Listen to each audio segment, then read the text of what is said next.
रचना करो, क्योंकि उसमें भगवान की ही लीला कथा है। और कलयुग में अपने मन को शुद्ध करने के लिए यदि कोई साधन है तो वह भगवान नाम ही सहारा है। भगवान की कथा ही कथा मात्र एक जीवन है। भगवान की कथा से ही, क्योंकि सतयुग,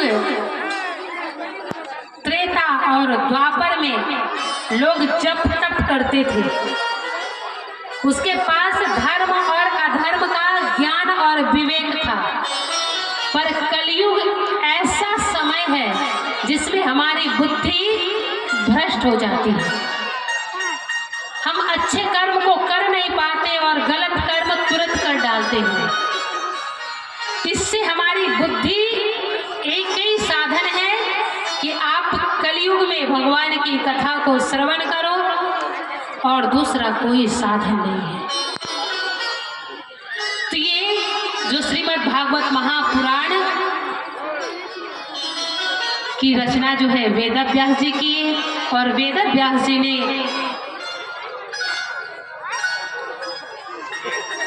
अपने पुत्र श्री सुखदेव गुरुदेव भगवान को सुनाए, और सुखदेव गुरुदेव जी ने राजा परीक्षित को सुनाए हैं। यहाँ शौनक आदि ऋषि प्रश्न करते हैं, गुरुदेव पूछते हैं, गुरुदेव व्यास जी के पुत्र सुखदेव जी तो पहले ही कथा सुन चुके थे, तो वो तो अमरता को प्राप्त किए थे। उसने यदि भगवान की कथा सुनी तो वो योगी हैं, क्योंकि सुखदेव गुरुदेव कैसे हैं?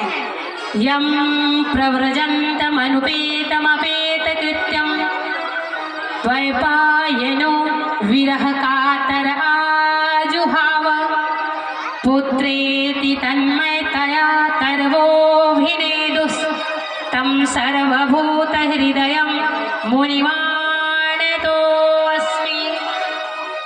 यम प्रव्रजन्तम अनुपेतम अपेत कृत्यम, जन्म लेते ही जो जंगल की ओर चल पड़े, पिता वेदव्यास जी के पुकारने पर भी वह रुके नहीं।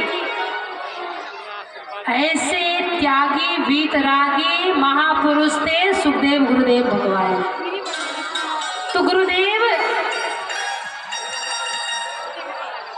सुखदेव जी ने राजा परीक्षित को कथा क्यों सुनाए?